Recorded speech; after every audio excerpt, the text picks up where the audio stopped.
A very good morning to you. My name is Daniel Wahome and welcome to Sports Check on this Monday morning. It is the 11th day of November 2024. We shall be having conversations, about anti-doping and the science of it much later. But also remember, it's a full weekend where sports has been happening and also a lot happening in the news, catching up with what's happening all around. So the first thing that we're going to be taking a look at before we get into our program today and straight into this is we're going to be taking a look at the highlights of the FKF Premier League matches played over the weekend. First, let us get Shabana against Kenya Police. Kenya Police suffering their first loss of the season yesterday. Ni kauli ya wakufunzi wote wawili, karibu sana, ikiwa ni mechi ligi kuu taifa Kenya, mechi nambari 17. Wapo nyumbani Shabana wakiwaleta ndani mafande wa taifa Kenya Police, lakini amerejea kwa ubora zaidi Justin Omwando Nyang'wa alizopata mpaka sasa. Lakini Kenya Police wakishikilia nafasi ya 13 na alama zao 6, wameshinda mara moja lakini wamesare mara 3. Ni mechi raundi ya pili lakini itakuwa inachezwa leo. Kiporo kinaliwa leo, kuendelea kuanguka ndani ya uga wa Gusii ni 56%. Mabadiliko ni 6 kwa upande wa mwalimu msaidizi Peter Okidi. Yupo Mchumani Steve nyumbani msimu huu. Msimu uliopita walikuwa wanapiga ndani ya uga wa Raila Odinga, lakini msimu huu wameweza kurejea nyumbani. Pole hizo vijana wa Shabana. Mfumo wa 4-3-3 Anthony Mojo Kimani. Badiliko ni moja tu kutokana na nyekundu ile yake Abu Domar, ameweza kuletwa ndani Daniel Sakari. Mundial Manje atakuwa kama mchambuzi kwa upande wa Shabana. Alijiunga na timu wiki iliyopita, leo pia atapata nafasi 43. Huyo alikuwa captain wa timu ya taifa na captain wa Mathare United akishinda na Peter Okidi. Mwanabaharia huyu Hilary Ochieng yupo vizuri kuweza kuanza Ngarambe. Siku ni Jumapili, saa ni saa 8. Karibu sana ndani ya uga wa Gusii, ligi kuu taifa Kenya msimu mwaka 2024-2025. Wapo nyumbani Tore Bobe Shabana, ikiwa wageni ni Kenya Police na uzi wa Gachi Mazembe. Ingia uzuri David Okoth Odhiambo, bado amemwacha chini Marco Kola. David Okoth Odhiambo analeta ndani, David Okoth Odhiambo nagonga lango, bado uko ndani, anakataa James Ogachi. Familia ya kimichezo, nafasi waliotengeneza mafande Kenya Police. David Okoth Odhiambo alileta ndani, mguu kijiko Francis Kahata kaishia kugonga tu na kubusu mlingoti ule na mpira ukarudi ndani.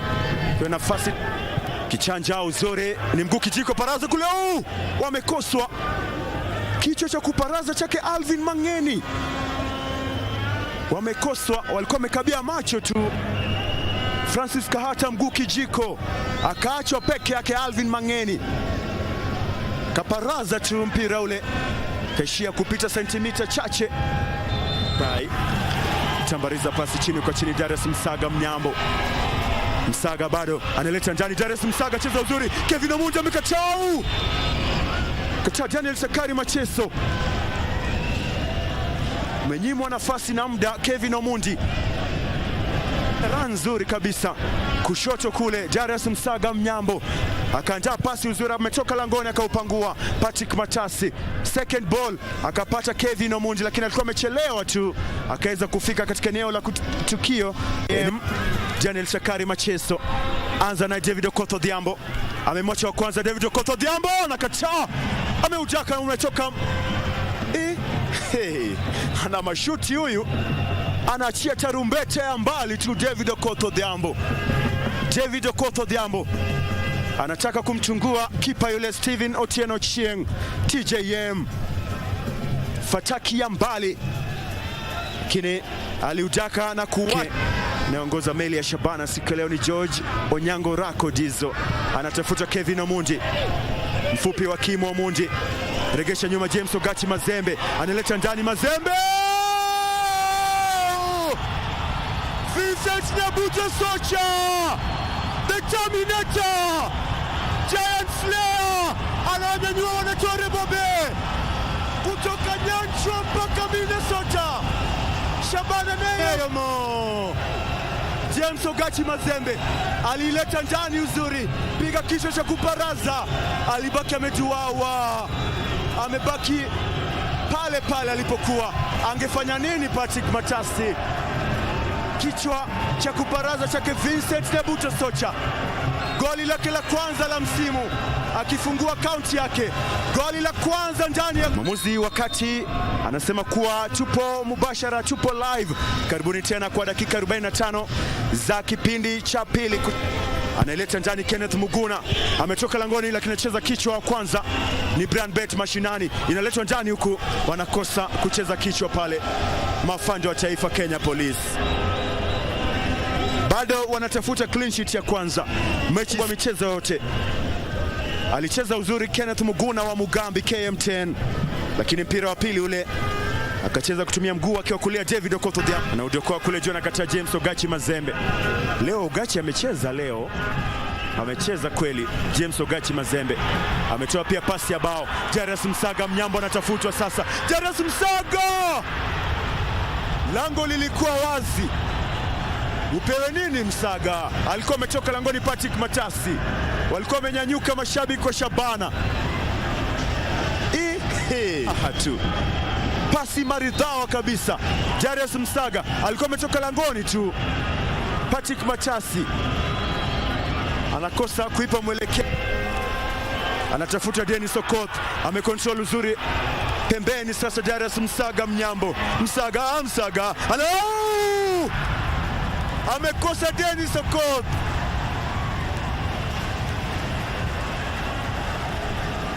Dennis ameandaliwa pasi tamu zaidi na Darius Msaga, yeye na nyavu akaukosa.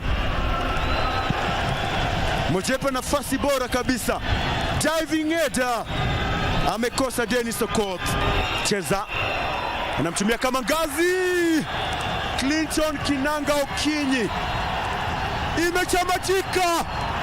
Shabana Tore Bobe, one team one dream, wanapata alama ya 3 msimu. Waliowabeza Shabana wako wapi? Waliosema Shabana washindi mko wapi? Mnaoteseka mko wapi? Into Shabana, Tore Bobe, Tore Morero.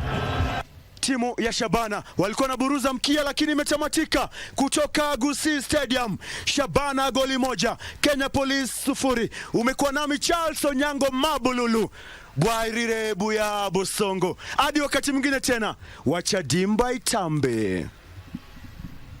For Kenya Police FC, and remember that was a match day 3 encounter. It had been rescheduled because Kenya Police were on continental duty.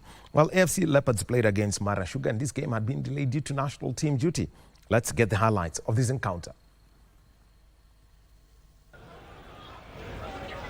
Ni viwanja ambavyo vinatumia nyasi bandia, moja kati ya viwanja ambavyo hivi sasa ndio vinatumika hapa kubwa. Anazungumzia uwanja wa Dandora kutoka kaunti ya Nairobi. AFC Leopards yupo nyumbani hii leo katika mechi ya kiporo, lakini anamwalika mwalimu mgeni kabisa Mara Sugar, wakiwa wanatizama soka hii ya leo, lakini wanaongozwa na Pilato mzoefu kabisa Peter Waweru Kamaku.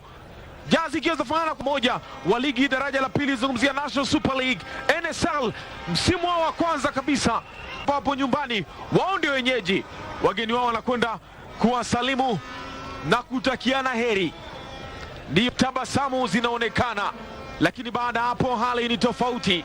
Kikosi cha AFC Leopards chini ya uangalizi wa Thomas Trucha, mfumo ni ule ule wa 4-3-3, lakini Gideon Were anarudi kwenye kikosi kama mlinda lango akisaidiwa na Randy Bakari na Lewis Band, lakini pembeni Samuel Semo Mbeja.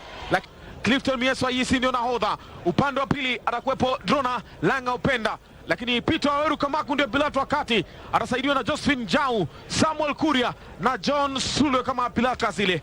Lakini Mgala muwe haki yake umpe. Mara Sugar chini ya uangalizi wa George Midenyo wanakwenda na mfumo wa 4-4-2. Walikuwepo pamoja mwalimu raia wa Czech Republic Thomas Trucha, umri wa miaka 53, anatafuna ubani akijua kibao sio kawaida. Mchezaji wa zamani wa timu ya taifa George Midenyo naye pia yupo tayari, alipigia klabu kadha wa kadha, alikuwepo Mathare, alikuwepo Tusker, amewahi pia kupigia Gor Mahia, lakini vile vile Nairobi City Stars. Umri wa miaka 41, ametizama kopo lake, amesema ni tayari mubashara. Popote pale ulipo, karibu sana. Assalamu alaikum, amani ya Bwana iwe juu yako. Ni Jumapili takatifu, Jumapili ya ibada. kwa mtafuta Batsa Wita, lakini amekatwa. Sydney Lokale, fast touch nzuri. Lokale Sydney, Lokale. Oh! Miss! Imekwenda nje. Unaweza ukasema ni kujiamini kwingi Sydney Lokale, na ni kweli kama mchezaji mshambuliaji unajiamini, ila goalkeeper au mlinde lango Humphrey Katasi alitoka kwa wakati unaofaa, akaziba lango lake, na alipoziba basi mpira umekwenda nje kwa sentimita kiduchu tu, na kama sio mlinde lango kutoka hapa mambo yangekuwa ni mengine. Wameanza haraka. Mesha Karani sasa 1v1, amemtoka wa kwanza. Mesha Karani, Mesha kwa pili. Mesha kanao bado. Mesha bado. Wameipata tena bado. Wanayo Aboka. Yanza kwa umbali sana. Tulikuwa tunamzungumzia Karani, uzoefu wake. Akaja wa kwanza akahesabiwa Gideon Were. Akaja Brado Yawa akawekwa pia. Yaani wote wakakarangwa, lakini akafanya nyingi. Kama mshambuliaji unakuwa na nafasi ya kufanya uamuzi, lakini uamuzi wake Karani safari hii amewahesabu mabeki wote. Mlinda langa akaja pia akachengwa, lakini napiga pass kwa Batsa Wita, lakini imekuwa ndefu, mwenyewe ameshindwa. Amepata tena, amepambana. Aboka nayo, Aboka Yanza vizuri. Aboka akaangalia mlinda lango, lakini akaiari kuicheza kutoka mbali, na labda ndio maagizo ambayo wamepewa na muamuzi au ukipenda mkufunzi. Wanyama anauenua kiasi cha haja, umekatwa kwa kichwa. Batsa Wita,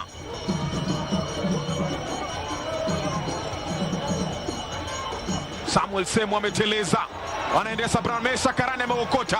Mesha Karani,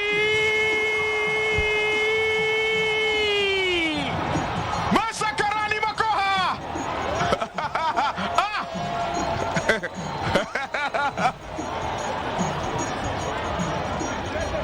Mara Sugar, bendera inapepea. Skari na mwagwa Dandora hawana budi bali kuiramba AFC Leopards.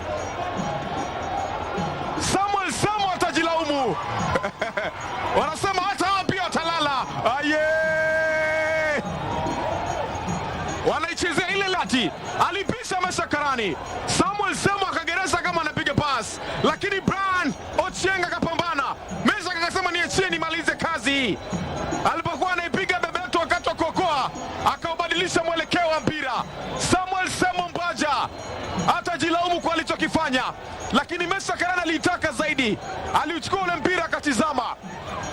Alipotaka kupiga bebeto akamsaidia, wacha nikupelekee kwenye nyavu. Akaubadilikisha mwelekeo wa mpira, kisha mwendo ni wa kukata mauno, kwani Makoha. Brian Wanyama jaribu kuondoa. Sydney sasa,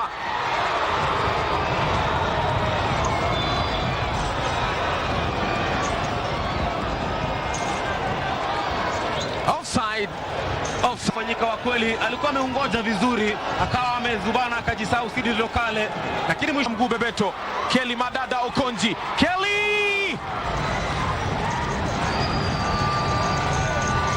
Kelly Madada ameingia na nguvu mpya, akaingia kwenye kijisanduku, akaamua kuachilia bazoka kutoka mbali, lakini Felix Adoyo anasema Ochieng anachungulia kwa jicho moja. Kadi nyekundu imetoka. Midenyo George anauliza kwani tumefanyaje? Brian Wanyama anajaribu kuleta ndani, kichwa kimeita chake Sydney Lokale, lakini hakikulenga lango. Mara Sugar nazidi kutafutwa Sydney Lokale, na safari hii ameucheza kwa kichwa, hakuwa ameangalia lango lipo vipi Pirokisti, na amehakikisha kwamba alama tatu huenda zitakuwa zinaenda kwa faida timu ya Mara. Clifton Mieswa, yes!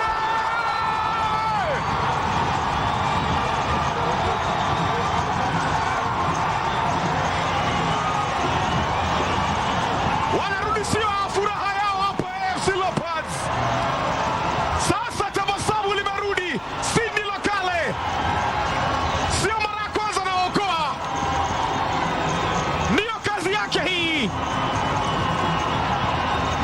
Amerudisha mchezoni Sydney Lokale Semale. Kauli haijaisha mpaka ishe, inadhihirika hapa. Wamekaba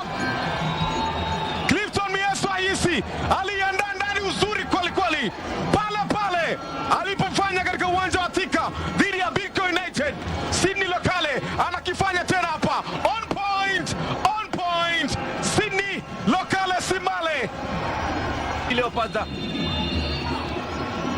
Na papo hapo Profesa wa hisabati Peter Waweru Kamaku anasema 96 zimetamatika. FC Leopards wameridhika na alama moja, ila kwa Mara Sugar watajilaumu kupoteza alama 3. Sydney Lokale Simale, one hell of a striker, one hell of a fighter, one hell of a player, alifanya hivi katika uwanja wa Thika kule. 3 imetamatika kutoka uwanja wa Dandora. FC Leopards goli moja, Wanasukari wakatamiwa Mara Sugar moja. Umekuwa na kijana chipukizi Elijah Mambanyi, mimi ni Beke Sakubidika Ali Salim. Till next time, goodbye. And so a draw for Mara Sugar against AFC Leopards. Mara Sugar newly promoted and almost taking the game away from the team that has won the national championship a dozen times. So remember that it is now time for the international break, and so football resumes on Thursday with qualifiers for the Africa Cup of Nations, match day 5 and 6. And remember that match day 5, Kenya plays against Zimbabwe, and that is in Polokwane, South Africa. It's going to be match day 5, and Kenya in a must-win situation against Zimbabwe. It's going to be live on KBC Channel 1 on Friday at 7 p.m. Something else where there is a lot of championship talk, and let's talk about the World Rally Championship. Thierry Neuville was expected to have sealed the World Rally Championship, a maiden title for him at the WRC Rally of Central Europe. Well, that didn't turn out to be, but let's take a look at what happened on the first day of that event.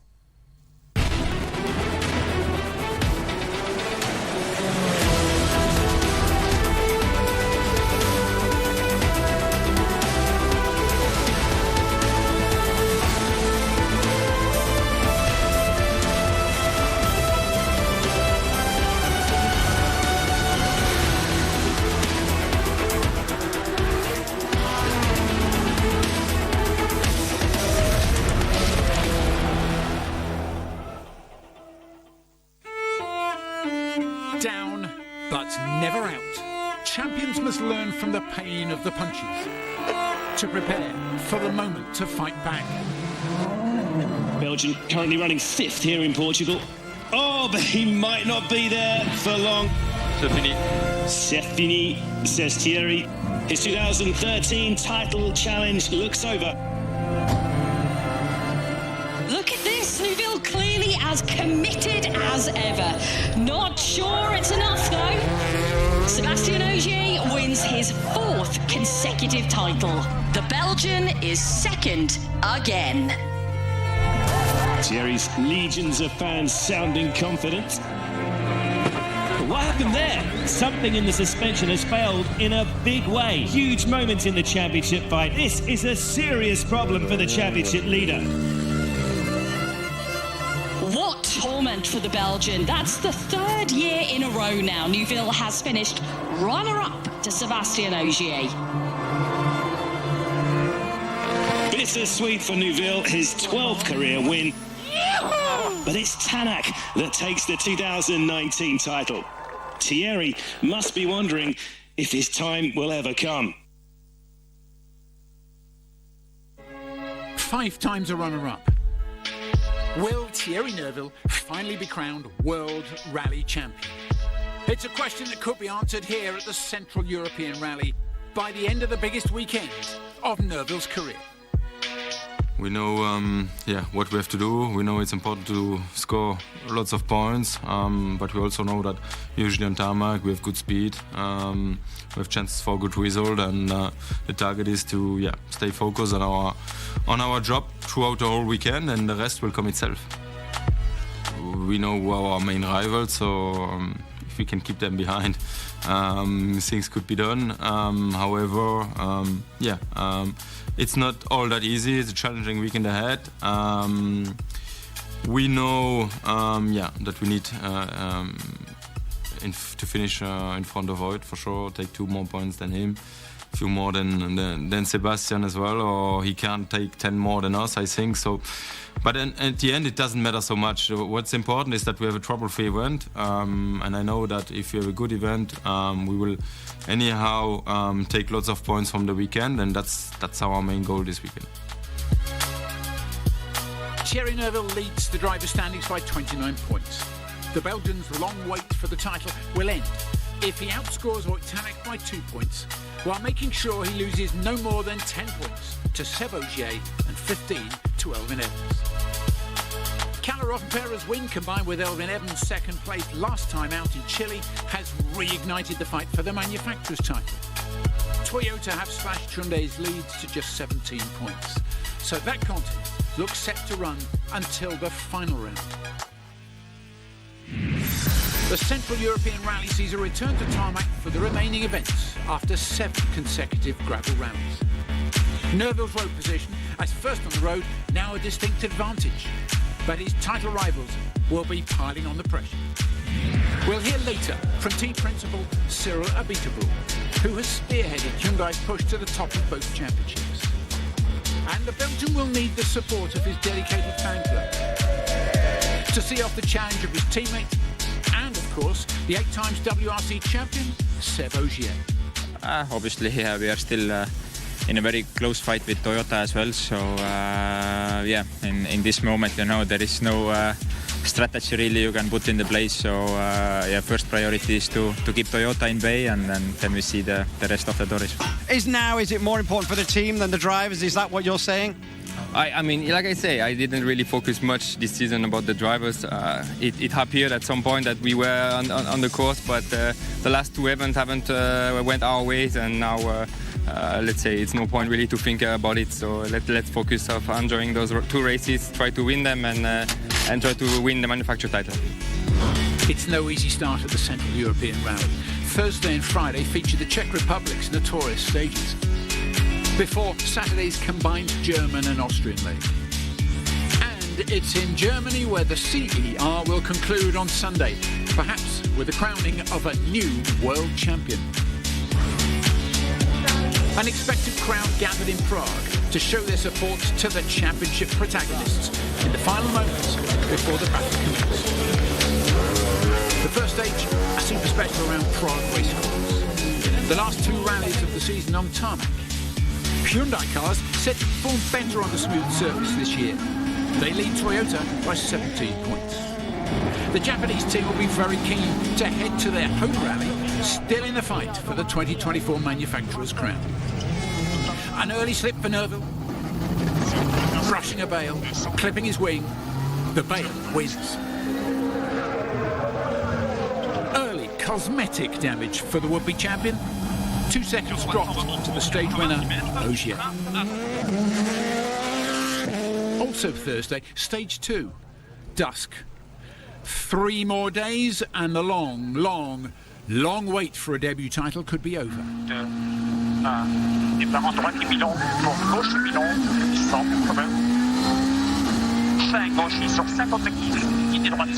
A longer stage this one, clattering on the road back to the service park, which is over the German border. The mission, the same. Settle, find speed, find the rhythm, and the rest would follow. But Thierry Neuville wasn't happy because of his clipped wing. I took off the arrow in the front right by stupidly touching a throw belt, so I didn't know, but obviously it will handicap me for the whole day tomorrow, but let's see, it wasn't too much of a disaster. Different thinking in the other Hyundai I-20.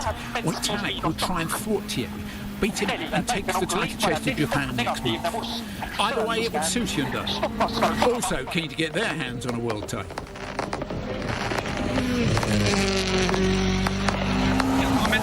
Who's the king of tarmac? Seb Ogier. He's forgotten more about driving on tarmac than most people will ever know.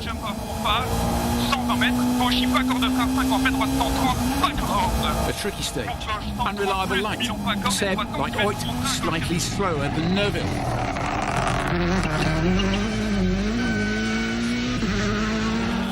Bright lights picked out the grip in the Czech roads for Elfyn Evans. Reassuringly dry roads, and the weekend wasn't predicted to get any rain. Happy days. This was not the way for the wannabe WRC 2 champion to start the rally that could give him the championship. Johan Roussel was a tad too fast. A little overconfident, up on 2 wheels, into a bale, into a fence. And well, he was lucky to get away with it. By the time he reached the end of the stage, that wheel was worn down to its spokes. What happened in there right at the end? I don't know.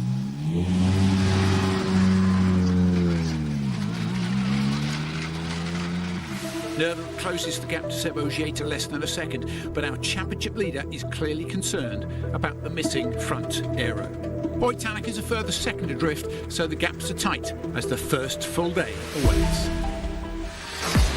The reason Neuville is so concerned is with just 2 remote services on Friday, he'll have no opportunity to replace the front wheel arch. The resulting loss of downforce could prove significant, especially on the tarmac round. Just how significant remains to be seen. And we really hope this will be our weekend, the weekend for the world champion.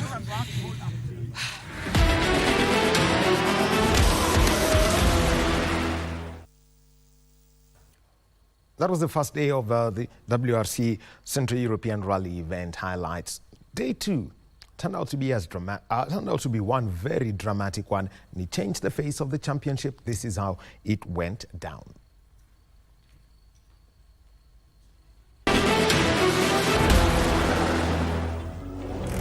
Friday stages will be run entirely in the Czech Republic. Seb Ogier holds a slim lead over Thierry Neuville. And the morning began with a remote service, an element set to make a return to the WRC itinerary in 2025. Yeah, it's just a concept that's not new. We had it before with the added increase in number of events wanting to have more flexibility. We discussed about the idea of bringing it back, but maybe making some tweaks from when we last did it. So I mean, it's basically an extension to what we already have in terms of a tyre fitting zone. So it's the same kind of bays and setup for the organisers, but instead of having 2 people, we're allowed 3, plus the crew. And then we're allowed to use the parts that are in the car. Plus, we're now allowed to take in a number of other parts, which is listed and very clear. This is about trying to keep cars in the rally and make very basic setup changes. But we need to have this flexibility to visit the countryside more and see if we can get to different stages and take the rally to different people in different places. This regulation is designed to do that. Championship leader Neuville first into the remote service then, and remember he clipped a bail on the first stage, damaging the front aero on the I-20. A new wing not permitted, so Neuville and co-driver Vidiger had to work with 3 mechanics to find a makeshift solution. The Belgians anxious that with the potential loss of grip from less downforce, that might derail their ambitions to clinch the title this weekend. When in doubt, get the gaffer tape out. Now, to test their handiwork out on the stages, Thierry and Martin set off to find out.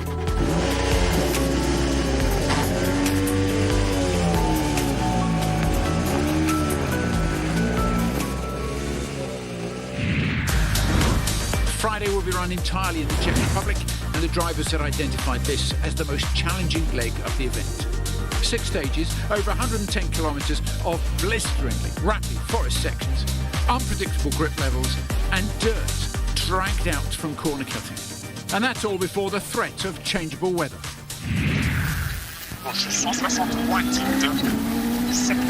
They tackled this stage last night in the dark. Let's see how they do it now. Stage 3.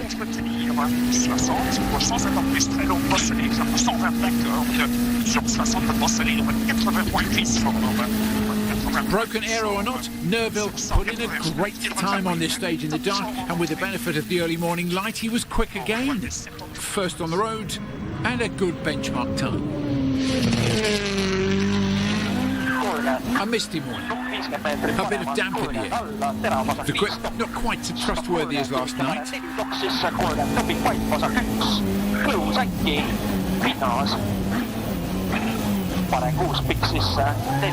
in 5th place, and through here still a little slower than his championship chasing teammate.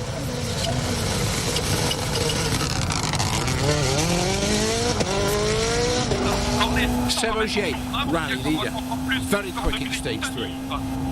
He was getting on really well with his first stage of the morning. Seb, super quick, stretching his advantage a little bit more. 80 mètres, soulage avant de passer poste, 40 mètres gauche 145, gauche 120 plus.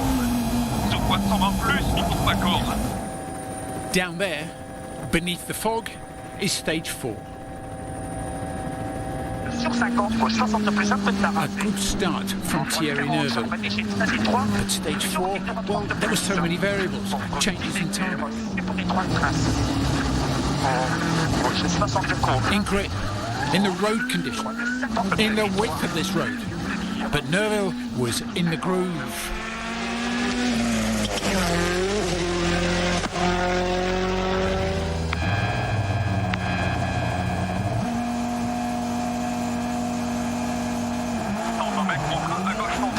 Seb Ogier finding tenths and hundreds of seconds in places where the Hyundais couldn't. Ogier brimming with confidence.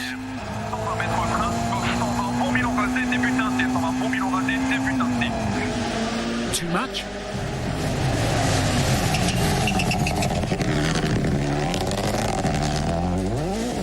Lucky boy. Time dropped though. We just checked the right rear all is okay. What happened? You went wide in a junction? Yeah, but like stop, so nothing happened. I lose a bit of time, of course.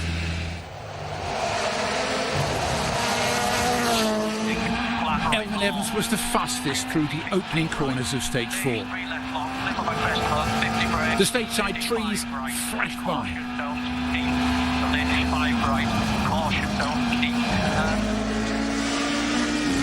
He clocked the fastest time and he closed in on Thierry Neuville.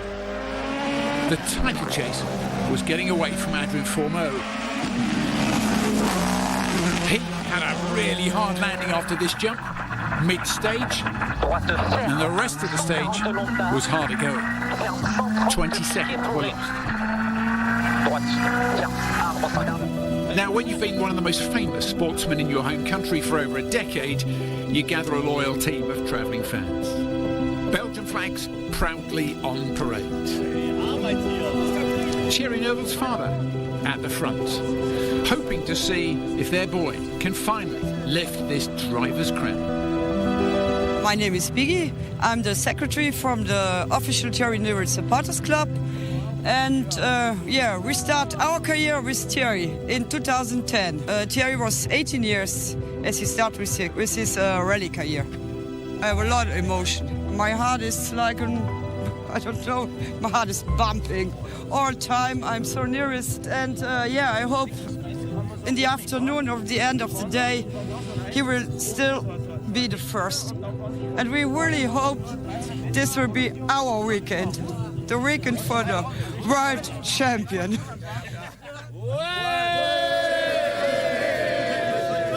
3/10 off this lead.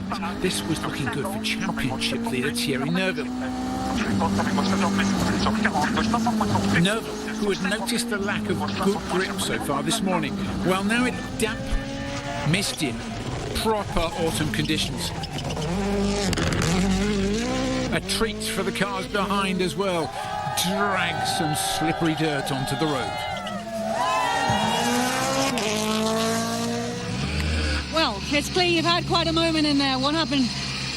Try to put a bit dirt on the road, hopefully it works, but overall very tricky, lots of grip changes, and we still struggle with the balance in those conditions. Oitag needed to wake up if he was serious about challenging Thierry for the title this season. Thierry was getting away. Oit couldn't let that happen, but this grip was fickle.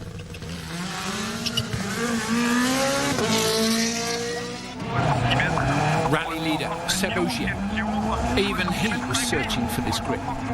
This doubt was deceptive, and in Thierry's dirt, he was losing time again. But how much? The lead was gone. Now it was Neuville's. That's news that soon reached the Belgian contingent.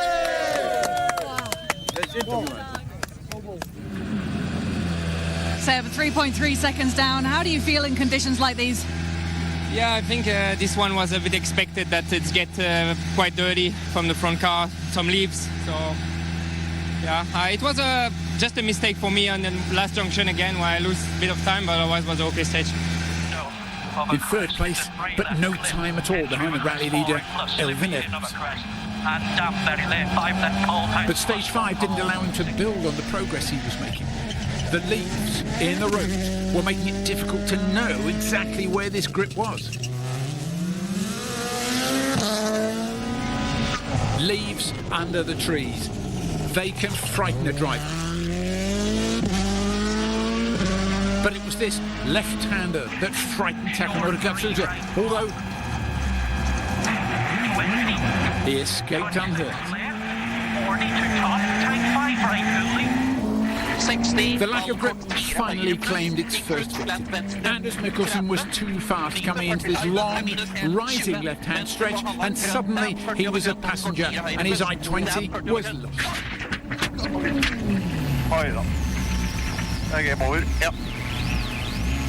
It didn't look pretty. It was blocking the road. It was game over. After 6 stages, Thierry leads Seb by 3.3 seconds, with Oit in third place.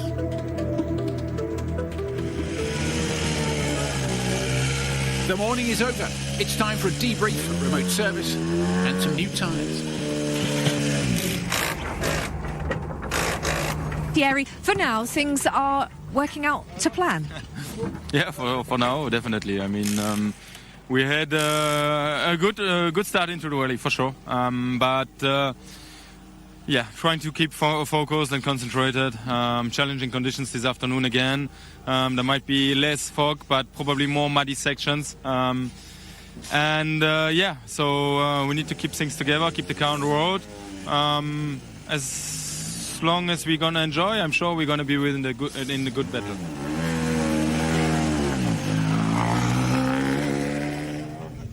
Is this the weekend? Championship leader Thierry Neuville leads the Rally of Central Europe. If it stays like this, he'll be very, very happy. He could do no more. He was leading the championship, leading the rally, beating his nearest rival and teammate, Oitanek. How Thierry Neuville wanted this weekend to speed by as quickly as this stage.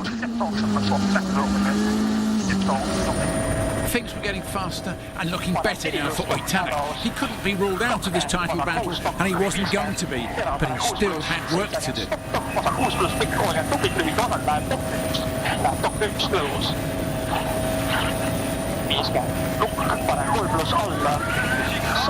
The ultimate party pooper, the ultimate champion, the ultimate driver.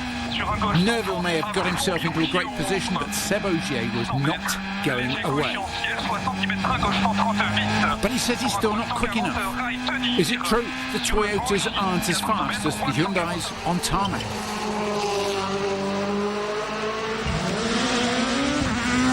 Sami Biari got a little too up close and personal with the greenery in stage 7. But his escape method was perfect after that fast crest. Just floor the throttle. The final stage of the day, the travelling Belgians delighted.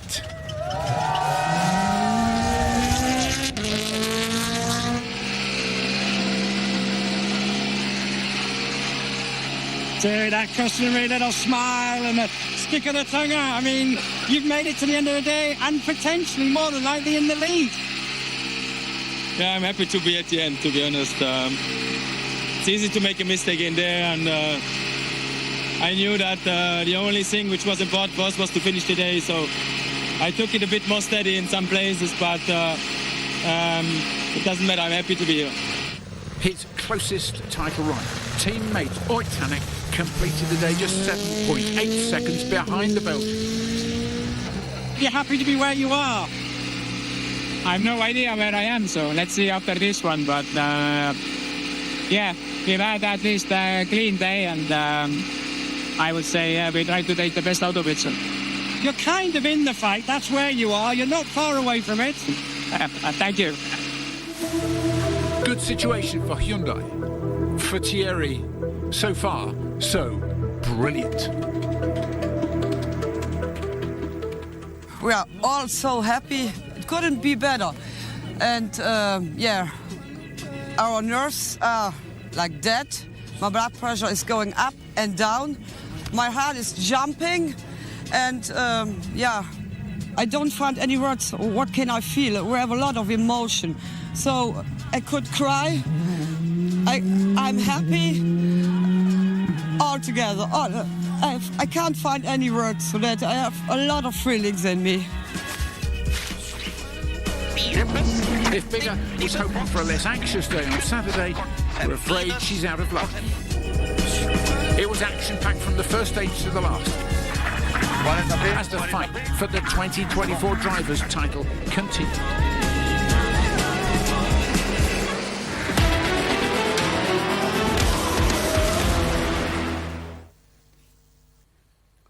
Well, 2 days of the Central European Rally of the part of the world, the penultimate round of the World Rally Championship 2024.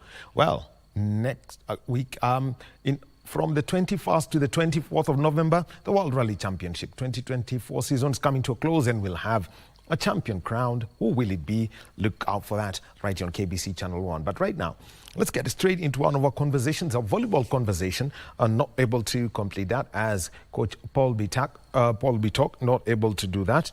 Let's see. Let's move on to the second conversation that we are to be having. And this is the science of anti-doping. And before I introduce our guest, our sign language interpreter is Lensa Odingo. Joining us is biomedical scientist Gerald Luande. He has worked with some of the top athletes in the country and some of the top projects around athletics in this country, and not just from the competitive side, but also this is from the anti-doping side. A very good morning to you, Gerald. Good morning. How are you today, Wahome? I am very, very well. And, as we would like to get into the science of anti-doping, just a background is that we know that the anti-doping fight is defined in the WADA code. There is the legal process. We know that is where, people are told the do's, the don'ts, and these are some of the sanctions that may come through. But there is also the science part, and this is where we try to look at the substances and where involved methods. And straight looking at it, what are some of the things that you have seen change over the past 8 years since the Anti-Doping Agency of Kenya, was fully, the law was enacted, the agency came into full force, and the work that they have been doing in terms of, collecting the samples till a date where we got an approved laboratory to do blood the tests on bloods, and this is towards the athlete biological passport, which we'll get into more detail soon. Okay, so thank you very much. As you've correctly put it, anti-doping is made up of two main components. One is called the process, and the other one is called the method. So methods can also include the substances. So over time, Kenya has tried to align itself with the World Anti-Doping Agency, which is the global governing body. And along the way, the Athletics Integrity Unit, which is a subsidiary of World Athletics, also came into being. So Kenya being a powerhouse of athletics, we are mainly aligned to Athletics Integrity Unit. Okay, now coming into this, now let's talk about one of the areas that came up, and this was introduced not as recently as people think, but it was, we are talking close to 15 years of it now, the athlete biological passport. What was the concept of having the athlete biological passport, to keep track of an athlete's profile of blood and the things that you look for whenever you are doing these tests? So thank you very much. I'll use the analogy of a classroom. So if you have many students in your classroom, you might not know every student's detail at any given time and point. But over time, you give them cards and you create like a mark sheet. So you know the first card, the student one got this, student two got the other. Then you can draw a trend of your students to know which student is improving over time and which student is declining over time. So the same analogy can also be used in athletics. Since there are so many athletes at different levels of capabilities, some are platinum level, others are still amateur athletes, it might not be easy to tell all the specific details about a single athlete at any given time point. So the concept of athlete biological passport was to create a database of biological parameters associated with each athlete over time, so that whenever there's a spike, the regulators or the anti-doping agencies can know which athlete needs more attention, because that spike could be indicative of something, or it could be a fact that the athlete might have engaged in some anti-doping rule violations.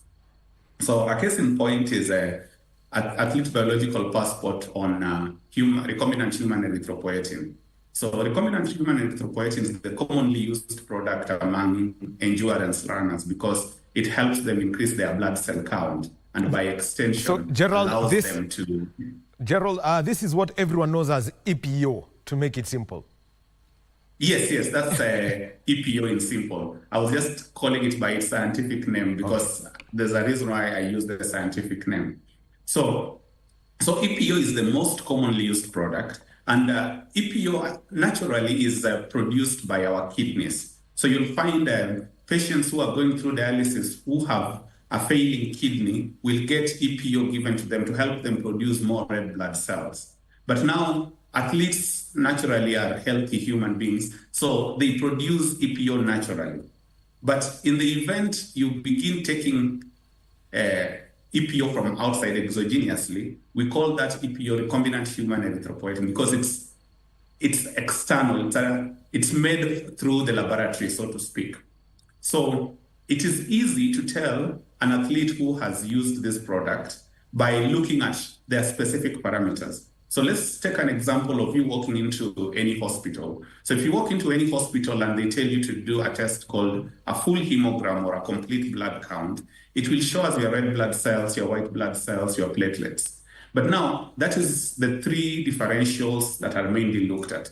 But now for athletes, we do 5 differentials. And among those other differentials, one of the things we look at is called reticulocytes. So reticulocytes is an indication that this athlete is producing new red blood cells. So the question is, why are you producing new red blood cells? Is it that you went to train in altitude? Is it that you've changed your diet? Or is it that you've used a banned substance?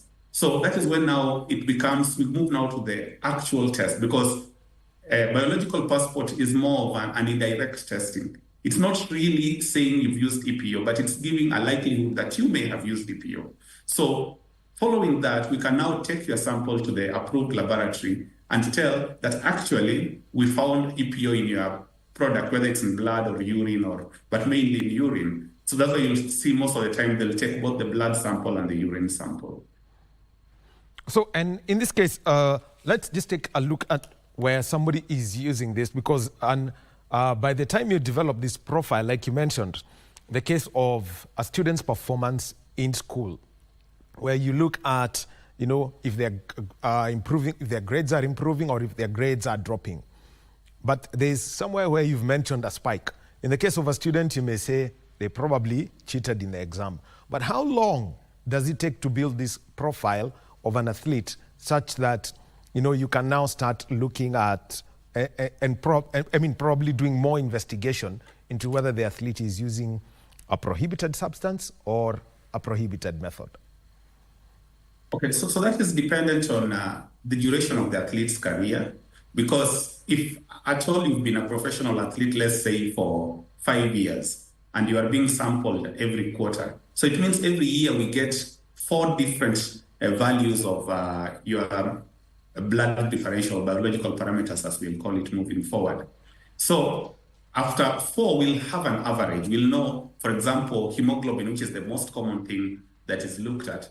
If your average is 16, we know you should be either in the neighborhoods of 16, so either 15 point something or 16 point something. But try to imagine a situation where this athlete shoots from 16 to 19. You'll begin questioning what is happening. And the inverse is also true. If the athlete moves from 16 to 12, you'll be like, did you stop using something, or are you unwell or something? So it creates a dichotomous kind of situation for the athlete. So to answer your question is, you need an average of at least 4 to 6. So this 4 to 6 might not necessarily be in 4 quarters. It depends on the frequency of sampling. So sometimes, let's say if you have competitions close together, like mostly our 10,000 meters downwards kind of athletes, then and they have their competitions very frequently. So nearly before every competition, there'll be a sample collected, and based on your performance, immediately after competition, there'll be a sample collected. Then there will be also out of competition testing. So depending on your level and the frequency of testing, we are able to get a better trend. And the more the time points, the better for the analysis. Well, just looking at some of the decisions that have been made, and with also reference to an interview that I had with the Anti-Doping Agency of Kenya, is then how do you use this to educate athletes so that they know that this is what you're supposed to do at this time, this is not, you should not do at any one time? How do you now transfer this knowledge to the people who are running, and in case of other sports that may be running the same athlete biological passport, information that they need to keep? Okay, so your question has two parts. So the first part is education, and the other part is the information to be kept. So maybe I'll start with the information to be kept. So most of our blood parameters shift every day. I don't know how my hemoglobin was yesterday and how it is today. So naturally, it's not easy to tell off your mind as an athlete or as a human being that my values have shifted unless the decline is very significant. And that is why even the athlete biological passport allows an allowance. And for every result, anytime you walk into a clinical lab, you'll be given a range where you're told your value is 16, but your range is, let's say, between 12 to 18. So as long as you're within this range, there's nothing wrong. You are a healthy human being. So it's the same thing with athletes. If we've known your average is 16, but the range is between 12 to 18, we will need to monitor. When it goes find range, what is the second part, which is on information. The first thing, normal, and in case you are to be approved by, in Kenya, there are approved doctors in many. They must pass any medication. What is not just limited to EPO. It can be used for other products now that we are getting into sprinting, like testosterone or growth hormone or those kind of things. So any athlete must always reference whatever product they're using with their teams. If at all you are using any supplement, that's because we've learned over time that some supplements are less, and that's why WADA and its affiliates have a platform where athletes can search for any supplement they're using to see if at all that batch is an approved batch. Because you don't want to find yourself in a situation where you say, I took this product and I didn't know what was in it. The other thing is, we need also to understand as athletes and athlete support personnel that hemoglobin is not the only factor of good performance. There are many other factors, because you might have a good hemoglobin, but your muscles are weak. So as an athlete, you must be an all-rounded person in terms of your training, and you don't over-anchor on this particular parameter as the only standard, because the fear has been that if, let's say, you are training with somebody and you overhear, sometimes wrongly, that guy has a value higher than mine, then you might begin being tempted. And that is the kind of situation where we don't want athletes to find themselves in.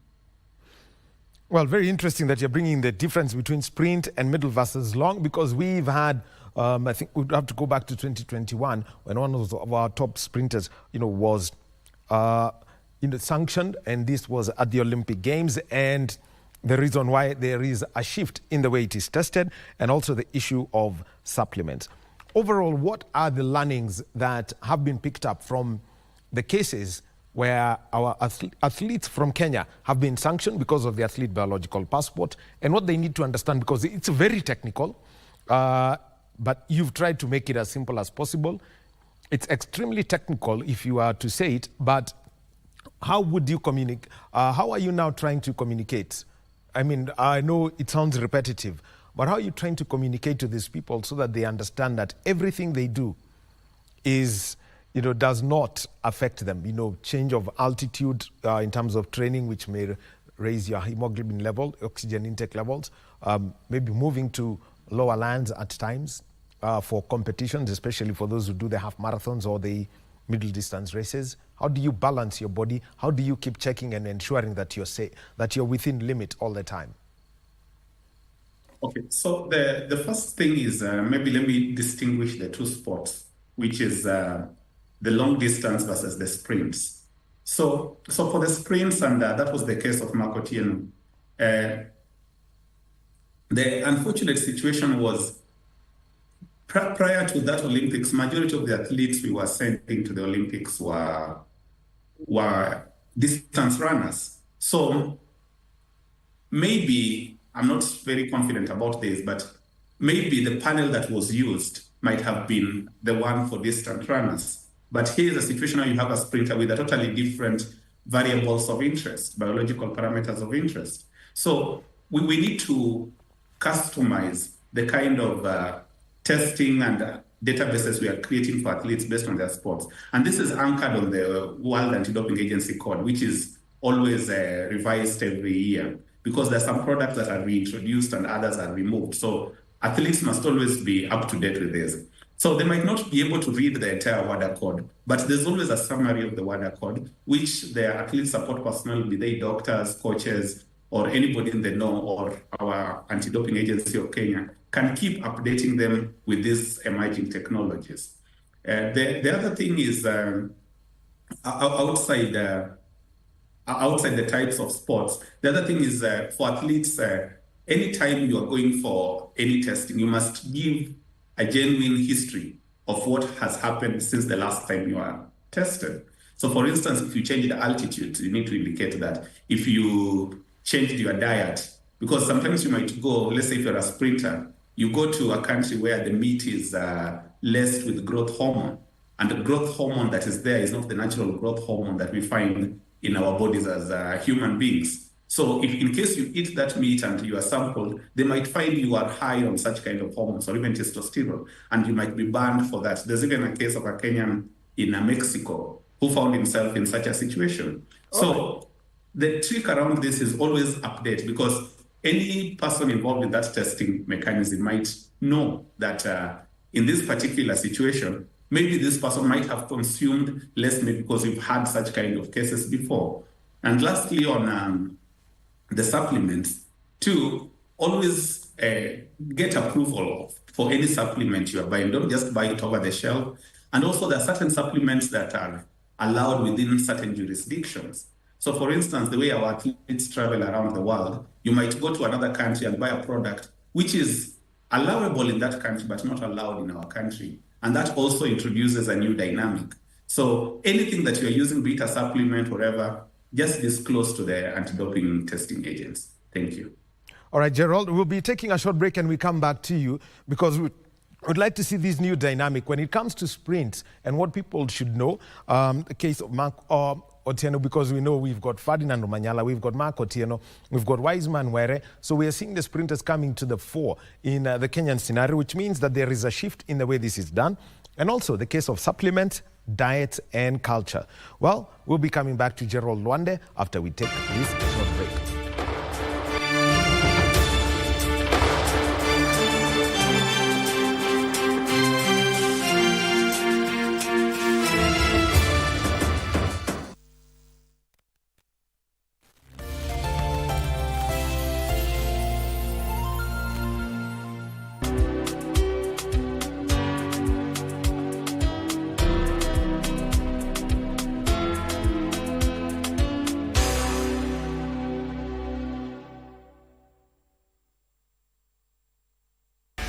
Stars doing the pressing.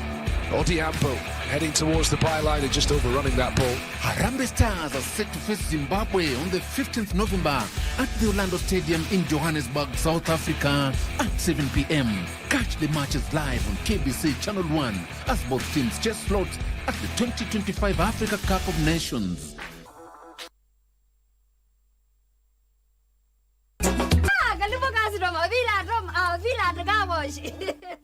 Yo, unaona sasa hiyo ng'ombe uko nayo ndio nataka nitoe kabisa nikuoshe. Mata mulikuwa nataka tuoshe kweli maana maji moto, kwani ni mtoto mdogo. Of course. This is my baby. Oh. Hakika tungeka kina Elile mbona huku niambia ninakwambia uniangalilie nyuma unaniambia kocha. Nipeleke tu police station. Unataka police station? Hapana. Wewe utajua hujui. Mimi nakwambia siku hizo watu wana mixing rangi na computer. Magango. Rangi. Okay, where's the humidifier? Siwezi fanya hiyo kazi bwana. Kaa hapo bwana, ukanyana bwana. Geuka kabisa na mwili yako yote. Ayaanza kwenda. Wao unanifinya nini? Nini? Kaangio. I never heard the music so sweet. I repeat. Well, go on, me brethren, big things are going. Remember, each and every Monday we have to shell down the place with nothing but the best of smooth way the vibes in your favorite station. You know these things, man. Alafu kila Tuesday, kata simu tupo side, giving you Kenyan music from the 254. And of course, you can spice up your Wednesday by enjoying blazing hot hip-hop and R&B jams. We don't got no label. She say she want bottles. Vibes and vibes as we go all across Africa, Kenya, Nigeria, Ghana, all the way to Tanzania to give you nothing but the best on Afro Thursday. Make sure you make a date with us each and every single Friday with me, DJ_Liza Diva, DJ Colda, and me, Wanjiko. This is Club One Extra. Unanifanya nisikie kunyongwa. Hatija ai, money especially ukisonga.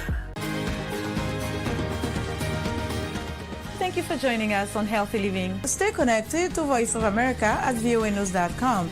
A look at your kidneys and how they impact your health. And an expert discusses chronic kidney disease and how to protect yourself.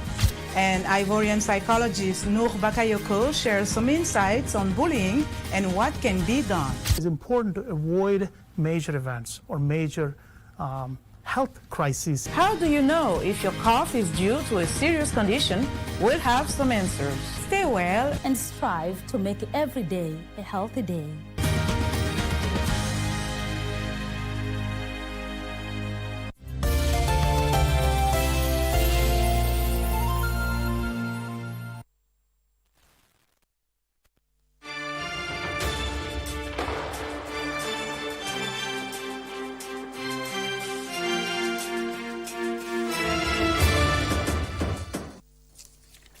And welcome back to Sports Check on this Monday morning, the 11th day of November 2024. It is a day when we're going to get a briefing on the World Mountain Running Championship scoring event that Kenya is going to host for the very first time. And also expected to happen is that the Trade and Investment Cabinet Secretary, Honorable Salim Mvurya, will officially preside over the UAE Kenya Trade and Investment Forum in Nairobi today. So those are some of the stories that we're keeping a look at. And remember, being a Monday, and for us from the sporting side, is that the National Assembly's Committee on Sport is going to be touring 3 stadia that where works are going on. The Talanta Stadium along Ngong Road, accompanied by Principal Secretary in the State Department for Sport, Engineer Peter Tum, and also the senior officers from the Kenya Defence Forces who are overseeing the construction of that project, the Nyayo National Stadium, and also the Moi International Sports Centre Kasarani in readiness for CHAN 2024 and the AFCON 2027. So right now, we continue with our conversation. It is against anti-doping, and this is not more about the law and the cases that are being there, but also about the science and some of the things that people will always end up seeing whenever a charge is brought, or they need to know to do that. And we are with biomedical scientist Gerald Lwande, who's joining us via Zoom from Eldoret. And Gerald, as we were coming to the close in the previous hour, you brought it out that there is a whole aspect, especially in the case of Mark Otieno, is that when somebody is collecting the samples, you may decide to take some parameters or work within the middle and long distance parameters of anti-doping tests. But in the case of a sprinter, it is different, and just turned out that it was a supplement, how this is connected. Just before we get into how, look at how to work with sprinters, where do you look at the separation of the 2 parameters for sprinters and for middle and long distance athletes? Okay, so the reason why we need to separate this is the kind of physiological or muscle recruitment required. So sprinters, even if you look at their bodies, they are more bulky, and they need more force because they run very fast in a very short time, less than 10 seconds. Now, on the other hand, for endurance runners, it's between 30 minutes all the way to 2 hours plus. So the kind of muscle requirement and physiological requirements are different. So an endurance athlete needs to breathe in more for a long time. A sprinter needs to hold their breath for the shortest time possible.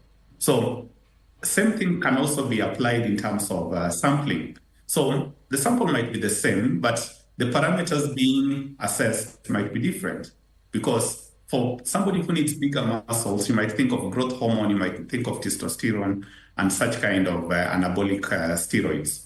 On the other hand, for a sprinter, you might think of things that make them lean, like diuretics. You might think of EPO, which helps them breathe more, and other products that are now emerging into the game. Now, when now supplements come into question, the first question we always ask ourselves is, why does an athlete go for supplements? It is a dietary issue, meaning whatever is being provided in diet is not sufficient.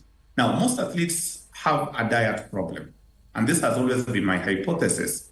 Their issue is not even a power problem, it is a diet problem. Because try to imagine you wake up very early before breakfast to go to train, you come back for a short break, then again you have another training. So one, you are burning very fast in terms of metabolism, but two, you are not replenishing in equal volume.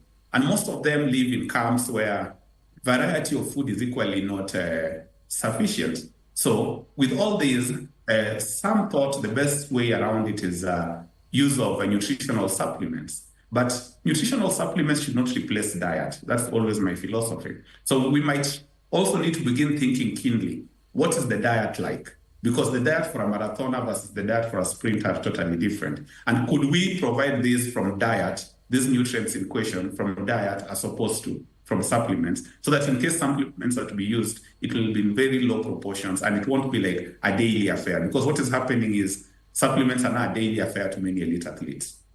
Let's just put into that, because the case of diet comes in a lot. If you listen to the Anti-Doping Agency of Kenya, they've said supplements may not be the way to go, but let's take a look at the diet. First of all, for the middle and long distance runners, because those are the ones that are there. And vis-a-vis our culture of saying, nitakula ugali. Let's take a look at that first. Okay, so as I mentioned a few minutes ago about the training schedule. So most of our athletes, especially the middle and distance runners, they start their training as early as 5:40 a.m. Now, at such a point in time, very few people have the time to make their breakfast. So some might be on sports drinks which are high on sugar. Some might opt to take breakfast, and some might go dry. Now, this is where the problem begins, going dry. Because you find during training you go dry, but on competition day you take breakfast. Now that's a conflict in your system, because your system is used to running without anything. That is the first challenge. The second challenge is immediately after training, it is recommended that within 30 minutes, the athlete takes a high carbohydrate and a high protein diet. Why protein? Because protein metabolizes or burns slowly. So when you're taking something that burns slowly, you won't feel hungry very fast. But when you only take carbohydrates, the case in point that you say like ugali, you'll feel very nice within a short time. Unfortunately, after 1 to 2 hours, again, you are hungry. So you'll keep on eating, and it's not easy to cook all that time. So what will somebody do? You'll find them walking around with a sugar-based drink or popping in a supplement or something. So that is where we really need to ring fence in terms of our resource mobilization, in terms of helping them, one, understand what they should eat, and two, quantities and in line with the training. Because again, there are certain products you can't take depending on the kind of training schedule. For instance, if you have a sprint kind of day, like you have to train on the track, if you're a distance runner, you can't take a high acidic diet before training, because you'll be producing a lot of lactic acid during training. So we must really customize the diet based on the athlete and based on the training schedule. Let's talk about now the sprinters and the kind of diets that they have. Actually, before I come to the sprinters, just put it this way, because I think this was from the first breaking 2 attempts. Zersena Tadese would run an entire marathon without taking water. Hydration changed everything. How do you help athletes now adapt to some of these little, changes to something as simple as not taking breakfast, or when they're going for the long run, or taking something, or there are those who actually take just 1 or 2 glasses of water and take off, and then in the competition zone? How do you manage them? Okay, so athletes come in different forms, just like any human being.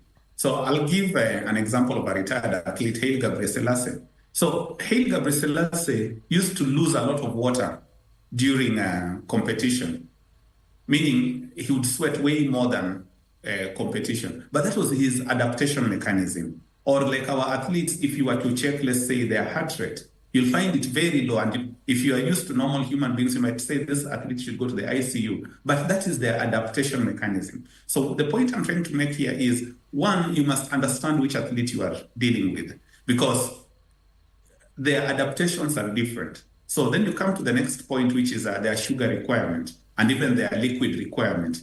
Some, if they take liquid, it interferes with their comfort. So you'll hear complaints of stitch and stuff. So you'll find some of them not taking anything at all. But if at all you begin introducing them slowly to it, and the body adapts, and you don't introduce it on the intense training days like the long runs, you introduce it during easy runs, then once the body adjusts to it, then now you can begin in small quantities. And that's why many athletes, especially the very elite ones, train for at least 3 months. So within those 3 months, they have iterated the different interventions, and they know which one works best for which kind of session. Now, we need to genuinely look at the nutritional requirements and the pre, during, and post-competition requirements. Because some people, especially when you're traveling out of the country, you're going to, let's say, to Asia. The diet in Asia is different from the kind of diet we have in Africa.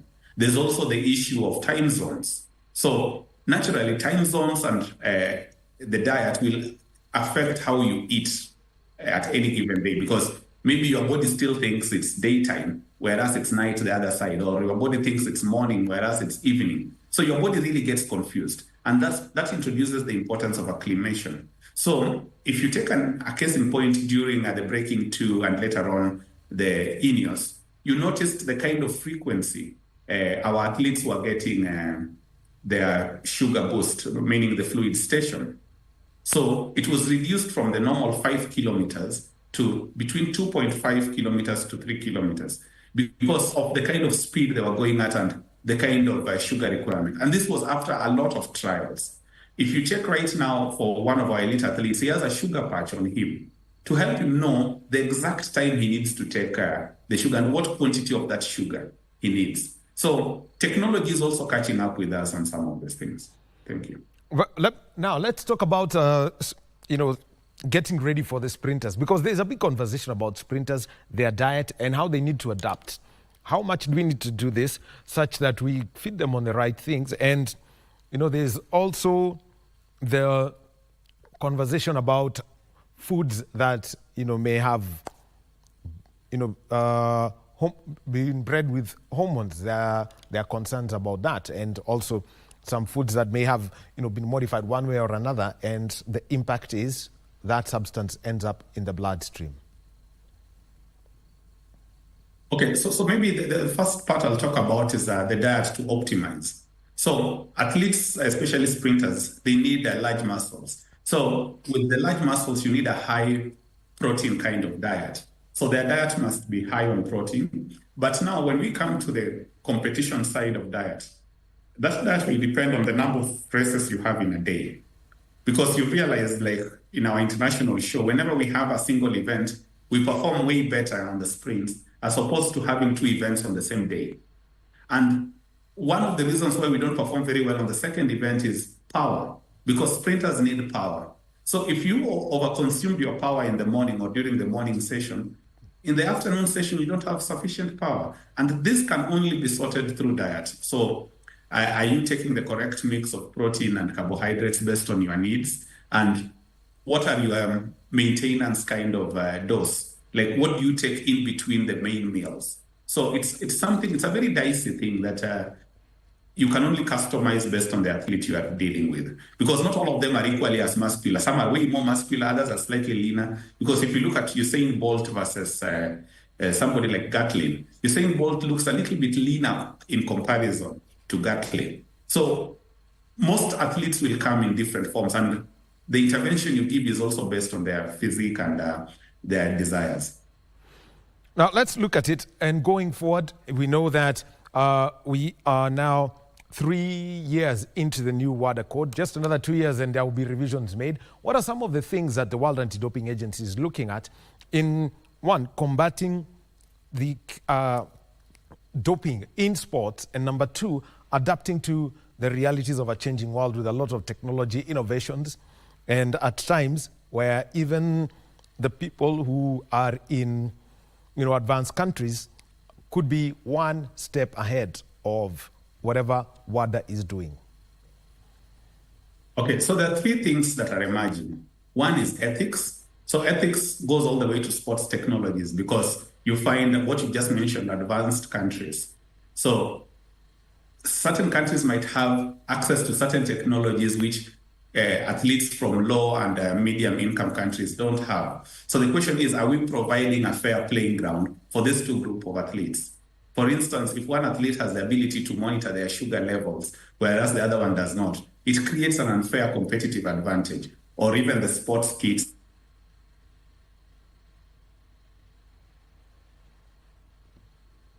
Yes. Yeah, we are speaking with Gerald Wande. He is a biomedical scientist. He's joining us via Zoom from Eldoret. And looks like there might have been a freeze on that connection. And he was just about to give us parameters. You might also desire the same parameters, yet you might be wrong. All right, so Gerald, there was a slight freeze, and so we'd like you to come back and tell us about the three things that you feel really need to be put into place to ensure that over the next 2 years of the current WADA code, we are able to do it. The first one you put was ethics. You could start from that point again. Okay, so let me sum up first of all. So there are ethics, behavioral science, and genetics. So let me start with ethics. The ethics is a fair playing ground for all athletes, be it in terms of sports technology, be it in terms of access to equipment and training facilities and all those kind of things. The second thing is the behavior. The behaviors that influence an athlete either to participate in clean sports, is whereabouts failures. Whereabouts failures are more behavioral than physiological. So how are we training our athletes to be more disciplined? Because whereabouts is all about being at the scheduled place at the scheduled time. So in the event you miss to be there, it becomes a missed test, or it becomes a test evasion.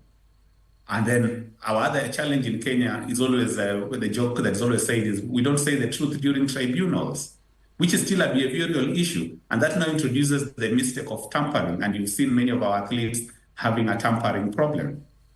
Now, the third is now the genetic side. Because I mentioned to you earlier on that this test of athlete biological passport is an indirect test. It does not necessarily show the EPO or whatever product, but it gives a likelihood that you may have used it.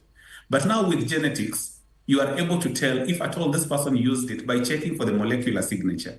And it doesn't matter whether they used it yesterday or they used it 2 weeks ago or 2 years ago. The molecular signature or the genetic signature will remain on the athlete's system. And that's why you find whenever you've been found to have used EPO, you are given a longer ban, because they say the benefits might stay with you for a longer time. So in summary, it's ethics, it's behavioral science, and it's genetics. Genetics brings in now something else. It's about the ethics and the trust that people may have. What is it that they may want to study, from here or the other? But how is this being ring-fenced? Especially such that, because samples are being collected from athletes every day and they're being kept in labs forever. How do you ring fence to ensure that these things are safe? Okay, so there are two types of consent. There's the individual consent that the athlete gives that allows a batch of tests. But there's also the group consent, whereby, that's why before you do any research, you must pass it through an ethics regulatory body. So that ethics regulatory body offers group cover to these athletes. In Kenya, we've even gone an extra mile and introduced the Kenya Data Act of 2019, which governs handling of human and other data. So you can't just run like a whole spectrum of tests on these athletes without following certain ethical requirements. So sometimes they might not go back to the individual athlete to seek additional consent, but the ethics body might check through whatever tests are being proposed and either allow or disallow the use of those samples. And as we close, one of the things that, we had a conversation some time back, and it is about ensuring that all samples collected have got, their level of integrity is kept at best.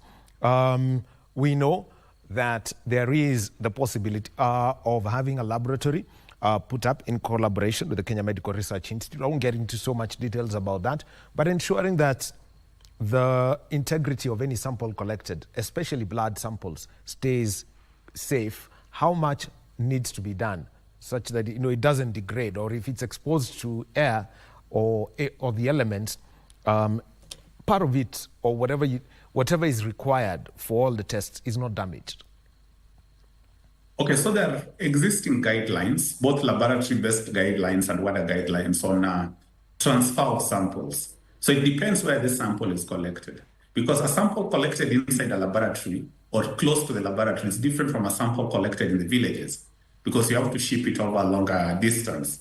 So all the samples, especially when we have, or even the existing ADAC agents, they follow that cold chain requirements for any sample. Then once the sample gets to the lab, again, you have to ensure it adheres to certain good clinical laboratory practices. So there are already guidelines that have already been established. So we are not going to start from scratch. And for facilities like Cambridge, they have been in this game long enough doing other types of research, and they already have working arrangements on how to handle this. Because the only fear always is, and we've had such cases before, that samples could be swapped or samples could be tampered or something like that. But if at all these guidelines are followed, then we should not have any fear for such. Oh, yeah. Oh, truly enough. I think you mentioned this about supplements, but let me just wind up with this, because supplements are a real thing. We see anybody who goes to the gym for maybe for their own purposes. In other sports, especially explosive sports like rugby, we've seen this in football, and it's also, especially in Europe, it's a very big thing. What's the right way to check, or where would anyone go to check if a supplement is okay and will not land you into trouble? We know cases of 2 athletes in the country who have been sanctioned because of supplements. How do you make sure that you keep checking this? Who's the right body to go to? Where do you look for any certification? And you also mentioned it may be available in Kenya, but if you go to a race in Rome, in Italy, it will not be acceptable. Yes, so there are websites, I can't say them off my head right now, but there are websites that exist which are either country-specific, in line with the WADA code, or product-specific, especially for supplements. So there are 2 different platforms. So there's one that specifically it's like a supplement checker. I'm sure when guys Google, they can find it. But on the issue of a regulatory side, all these must also be approved by the local agency, in this case, ADAC. So ADAC has on their portal a platform called Therapeutic Use Exemption. So when you go over there, you even indicate which type of supplements you want to take, and they'll tell you whether that is within the allowed panel or not. But there are also websites that can be searched. Maybe at the end of this, I can share with you some of those links, and you can share with the general public. All right, thank you very much, Gerald. I'm sure we'll share with that kind of information. It's very important that people know that anytime you come into contact with a substance, you are personally liable for it. And also, we can see that in cases, athlete support personnel would be sanctioned for that. Thank you very much, Gerald Luande, for your time this morning. giving us a call from Eldoret. Just looking at the way you're dressed, looks like, the chilly weather has also hit Eldoret. It's quite windy over here. I had to really keep warm. All right. Well, it's wet in the capital, Nairobi. Thank you very much, Gerald, for joining us from Eldoret, giving us these insights, especially into little things like diet, what you do with the athlete biological passport and how it's used, plus also, at the end of the day, ethics, making sure that your behavior is right, and at the end of the day, we make sure that we use our science right. Thank you very much, Gerald Luande. Well, we continue with Sports Check this morning. We expect to be joining our team at Athletics Kenya. Daniel Mwendwa is there. We would like to join him later because we've got the president of the World Mountain Running Association, President Tormo Sarf. He is in the country. And he came in this morning. And once we get that stable, we know we shall be having that because Kenya is supposed to host a mountain running event that is going to score points towards the World Road Running Championship eventually for the very first time this weekend in the Rift Valley, just around Longonot. So we'll be coming to that. Plus also, we'll just give you some of the cuts and, the story that he said as he arrived in the country this morning. Before we get to Riyadh House, just keeping up with what went down at the WRC, Central European Rally, on Saturday. And that's where Thierry Neuville had a spin, and his title chances were delayed by a week. But here is the Mountain Running Association President, Tom Mosaf, accompanied by the head of the Mountain Running Commission at Athletics Kenya, Peter Angweni. So he got into the country this morning, and this is in readiness for the mountain running moment that they are going to be having. So that's his arrival. It's the Mount Longonot Trail Challenge. And so Tom Mosaf is the president of the body. And this is what he had to say at the JKIA. Let's get to hear from him.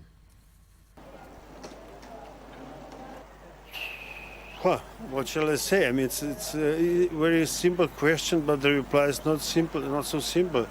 But of course, you have chances if you apply for that. I mean, now we in 1 month we will open the applications for the next World Mountain and Trail Running Championships, and of course, everything is open. This visit, I think it's when I've heard that you in Kenya will organize, let's say, the first mountain running race under the umbrella of the Kenyan Athletics, I was really pleased. And when Thomas asked me if we can accept this race into our calendar, I mean the WMRA, World Mountain Running Association, we were, of course, pleased to do it. And when he mentioned that it would be interesting for me to come to Kenya to increase the importance of the event, I thought that it would be really good for the Kenyans and for the development of mountain running worldwide. So now I'm here. That is the president of the World Mountain Running Association, Tormo Saf, speaking at the JKIA after he arrived in the country. And this is because for the very first time, Kenya may have some great mountain runners. It's a form where you go running up through the trails in mountains. And the Mount Longonot Challenge is going to be taking place this coming weekend. It's the first time that you will run in the country and score World Mountain Running Association points. Think of this, scoring points in the Diamond League when it comes to track and field. That's where we are, and that event happening at Athletics Kenya. Once it stabilizes, we shall be joining Tom Mosaf and Athletics Kenya President Lieutenant General Retired Jackson Tuwei, who are giving the briefing as we speak right now. Right now, the final day of the Central European Rally, which was the penultimate round of the 2024 World Rally Championship season.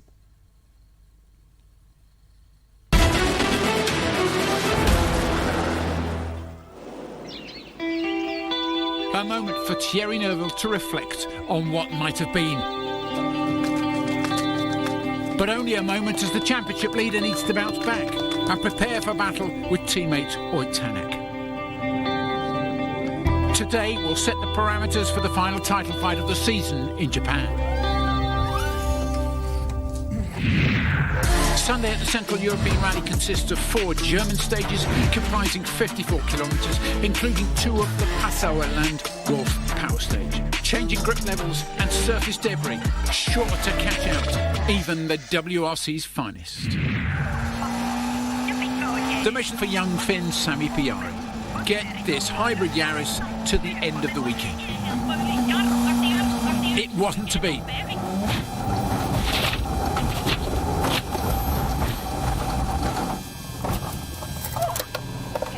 He had understeered in a fast left-hander and his Yaris had been flipped by a roadside ditch.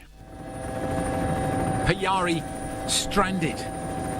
The young crew quickly out of the car to move the pieces of their beloved Yaris off the racing line.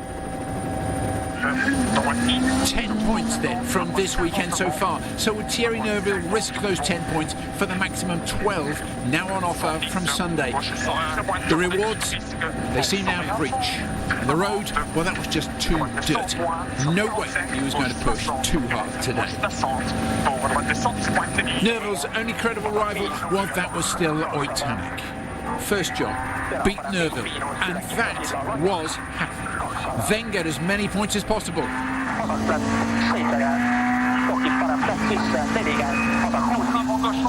The master tactician and maestro Seb Ogier needed to be at his best now. Toyota had their fingers crossed, but this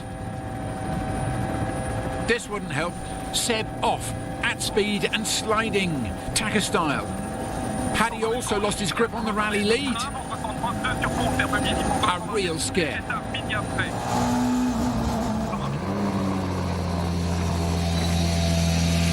There was a lockup for us and we went straight. Okay, car's okay though? All okay. Okay, you're going to have to dig deep now to try and catch the others, aren't you? Yeah, the way it is.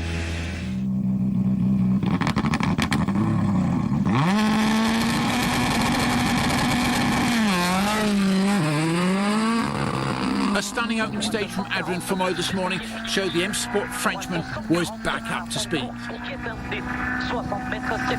Stage wins, easy to come by when the drivers at the front are playing it safe.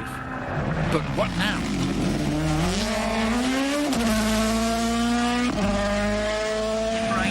So the Katsuta Piari duel was out. It was always a friendly one. Takamoto a long way ahead of Greg Munster. Taka third in the Super Sunday standings, and a good time here too.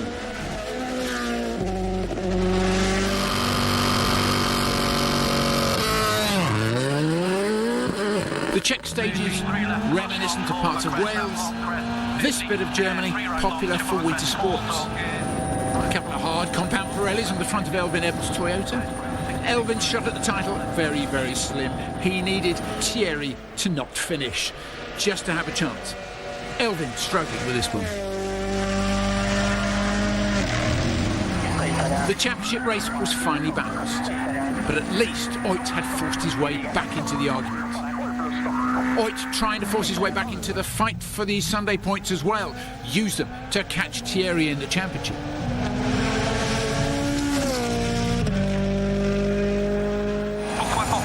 Meanwhile, in the other corner, still throwing punches, Seb Ogier, because the win still matters.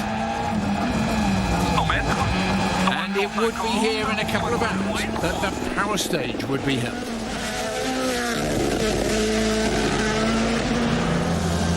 When you're fighting someone like Ott Tanak for the win at a tarmac rally, how hard is it? Yeah, it's always fun. I always enjoy the fight with Ott. I've said that yesterday, you know, fighting a world champion makes always fun. So we love this kind of fight. I think both of us.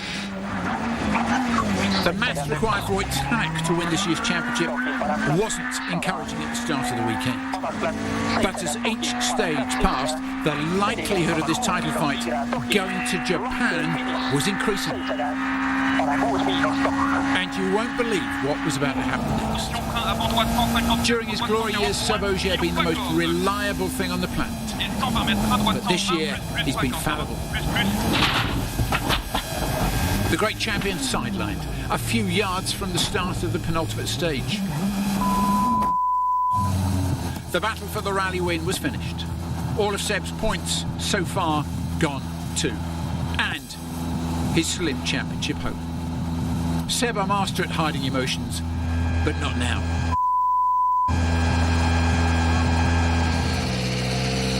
Sebastian Ogier, they're parked up 600 metres into the stage. Your job maybe just got a bit easier. Excuse me? Ogier is off 600 metres into the stage. Yeah, I'm sorry. I pushed very hard as well. I was also a couple of times off. So now Elfyn Evans takes up the chase for the rally win. Thierry Neuville is back onto the podium. Oyt Tanak also 3 points up on Thierry in the Super Sunday rankings. I feel angry with myself in this moment.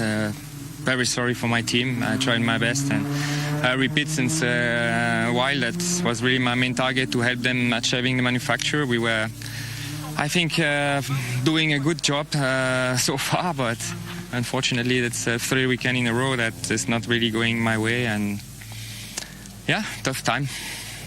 It's the power stage. The WRC2 win here was never in any doubt. Nikolai Gryazin took the lead on Friday morning and never let go of it. His second victory of 2024. A big win for him and Citroën. And with the WRC2 championship contender Johan Roussel finishing out of the points here, the title will be decided in Japan.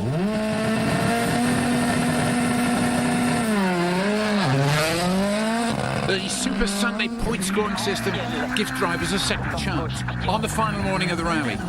And no one wanted that chance more than Adrien Fourmeau. Twice off the road because of a front diff issue, but a fast finish from him today.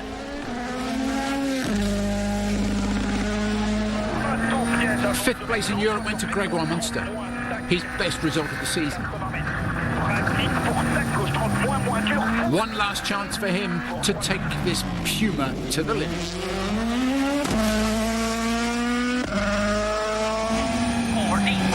Since that first corner crash by Seb Ogier, the job had got bigger for Takemoto Katsuta today, and the rewards were greater. The Japanese driver given the green light to push on today, and he did. He went fastest so far. Taka, what's your target at your home rally in Japan next month? Yeah, it will be interesting, but just the maximum push, I think. I never done like the maximum push before, but I try to do that in Japan. The wait for this debut title was going to go on to Japan. The final round. Thierry Neuville had been forced to play a canny game after that double off yesterday. Ground would be lost to Oyt in the title race, but he was still the favourite.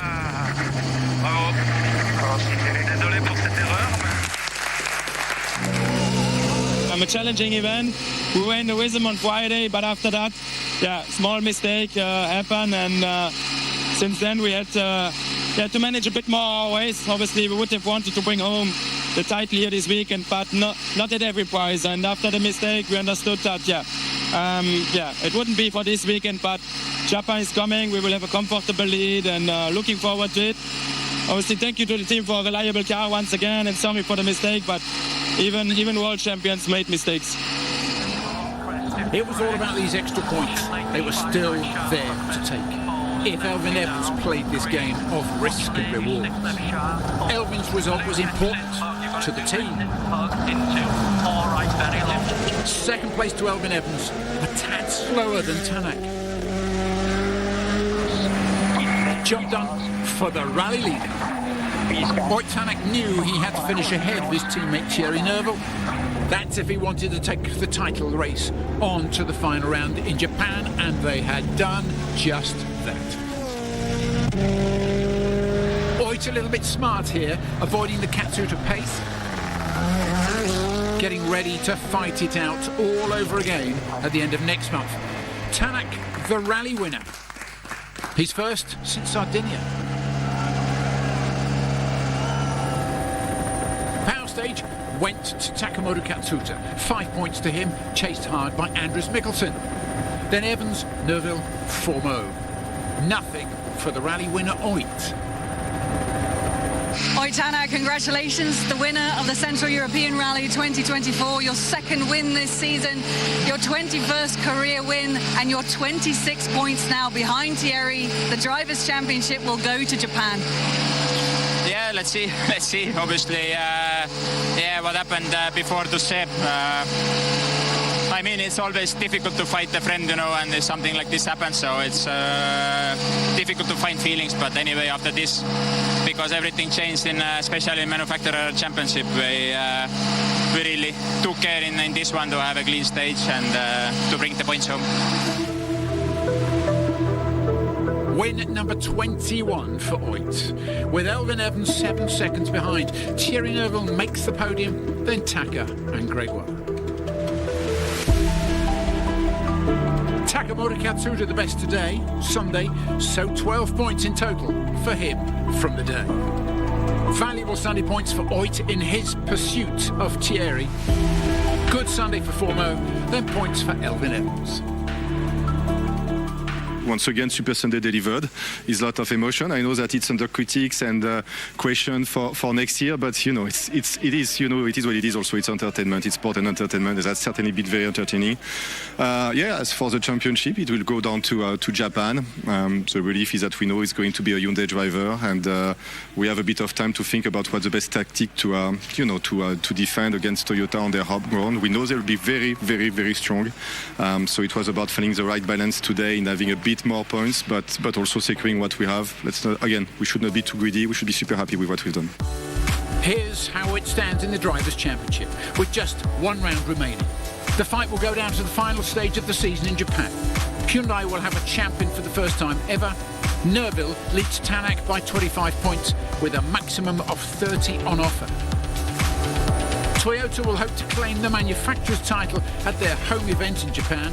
They're just 15 points behind Hyundai now, so it's all to play for in this championship battle. The World Rally Championship at its very best. What a weekend it's been. From the forest tracks of the Czech Republic, via Germany to Austria and back. The CER has delivered utterly absorbing entertainment. And it's only going to get better at the season finale. See you in Japan in November.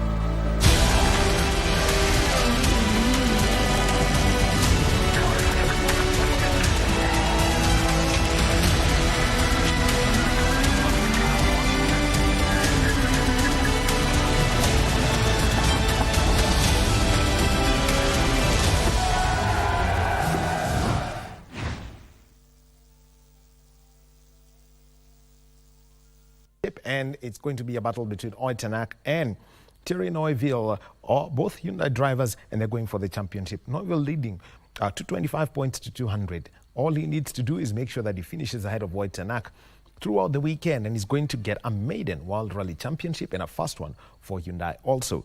So remember that KBC Channel 1 will be broadcasting that, and also remember that we also have got our sister station WahomeII, where we bring you all of that. But remember that this week, it's a crucial week for the Harambee Stars. On Friday, they will be playing against Zimbabwe, and this is in Polokwane, and this is Group J of the Africa Cup of Nations qualifying. The first match ended in a draw, playing against Zimbabwe, and that was in Kampala. They went on to win against Namibia, but it is the two losses against Cameroon that have seen the Harambee Stars lie third in Group J, and only two teams from each group will be making it through to the 2025 Africa Cup of Nations that's going to be played next year. So looking at it from game week 4, Kenya losing 1-0 to Cameroon. And so let's take a look at game week 5.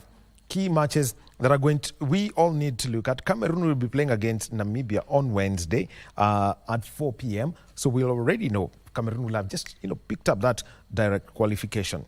The crunch game, Group J, 7 p.m. on Friday, Zimbabwe against Kenya, and that is in Polokwane. Match day 6. This is also important. Cameroon.